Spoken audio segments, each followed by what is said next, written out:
in the last video, we learnt about 4 important crops. And what were those? Those were wheat, rice, cotton and jute. So today we are going to continue with some more important crops. Let's start with sugarcane. So sugarcane is a most important source of sugar. So from the agricultural fields or from the sugarcane plantations, we draw sugarcane as a raw material, which is processed through industries and many processes, and then as a final product we get sugar, right? Therefore sugarcane is a raw material giving us sugar as the final product, which is then distributed and sold in the market. Now for the cultivation of sugarcane, there are always a basic condition, right? Just like other crops, it also has some basic conditions to grow. Okay, so it is grown as a plantation crop in the tropical regions. Tropical regions have hot and humid climate in the summers. Therefore, sugarcane requires warm climate. As I've mentioned, they are grown in the tropical regions.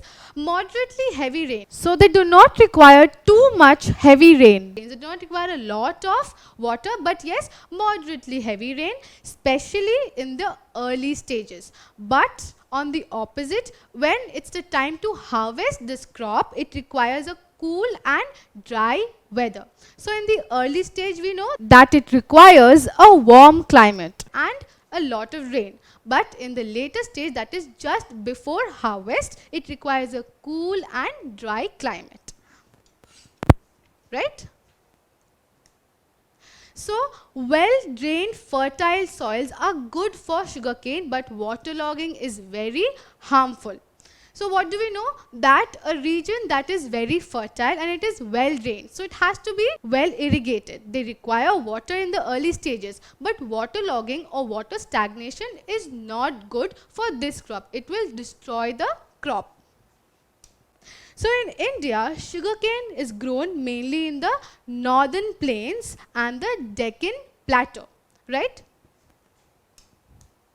So what do we mean by northern plains? Northern plain is this area, while the Deccan region is this. And as you can see, these are the leading sugarcane producing states. And what are these? These are Uttar Pradesh, Bihar, Andhra Pradesh, Tamil Nadu, Karnataka and Maharashtra.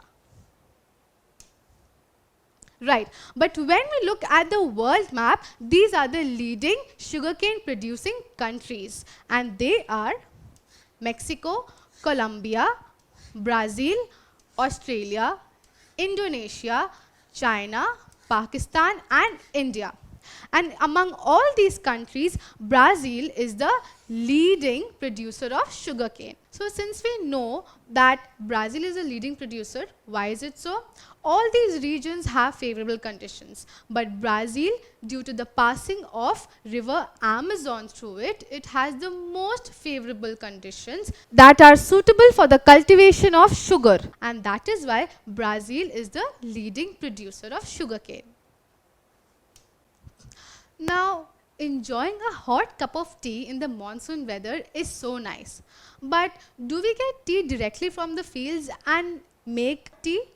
No, it is not so. Why is it? Because tea is processed and then we get the final product that we use to make our tea. Now we know that tea is a beverage crop. Now what do you mean by beverage crop? It means that we can use the tea leaves to make our tea and that we can drink, and therefore we call it a beverage crop. Now what are the conditions that are required for the growth of tea? Tea requires a high temperature, especially in the summer season. Next, it requires a mountain soil that is mixed with lime and iron. Laterite soil is also very important or ideal for the cultivation of tea because it has rich amount of iron and ammonium. So the soil that should be rich in humus is also ideal for the growth of tea. Now what do we mean by humus? Humus means it is a soil in which there is a decaying matter of dead plants and dead animals. That is called humus. So the soil that is rich in humus is favorable for the growth of tea. Now, as I've already mentioned earlier, since laterite is rich in iron and ammonium, it is excellent for the growth of tea. It needs a well-drained land. Now, though it requires water for its growth, but waterlogging or stagnation of water is not healthy for the growth of this crop. Therefore, well-drained land is very important. Heavy rainfall is required, but stagnation of water damages the tea plants, as I have just mentioned. That though it requires good amount of rain for its growth, stagnation will destroy this crop. Right. So can you help me answer this question? Which of the following is not good for the growth of tea? High temperature, less rainfall, well-drained land, or mountain soil? We know that out of these, less rain is not good for the growth of tea. We require heavy rainfall along with high temperature, well-drained land and mountain soil. So when we look at India, where do we find these conditions most suitable or most ideal?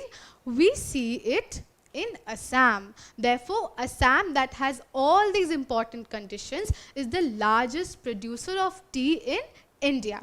So these are the tea plantations of Assam where tea is cultivated. Therefore, when we take a look at the map of India, these are the leading tea producing states. And what are these? These are Himachal Pradesh, Assam, West Bengal, Tamil Nadu, Kerala and Karnataka, where we have already mentioned or we already know that Assam is the largest producer of tea in India. Okay, but when we take a look at the world map, these are the leading tea producing countries and let's name them. So these are China, Vietnam, Sri Lanka, Kenya and India. As you can see that China is the largest producer of tea in the world. Wow, isn't that amazing? A hot cup of Nescafe coffee. Coffee is favorite for most of us. Now, what do we know of coffee? What are the conditions required for the growth of coffee? Let's learn. Now, coffee is another beverage crop just like tea.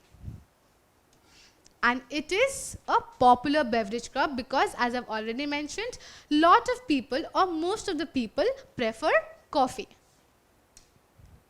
So, coffee is a major cash crop. Now, as we know, what is a cash crop? A cash crop is one that is grown for the purpose of selling. Now, coffee is a major cash crop.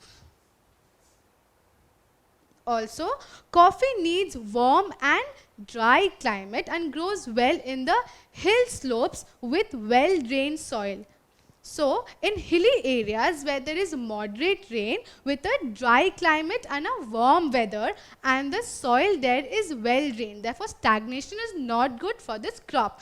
The region has to be well-drained.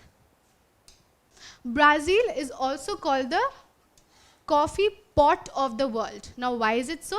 Because it is the largest producer of coffee in the world, right? Therefore, when we take a look at the map of India, these are the leading coffee producing states. And what are these?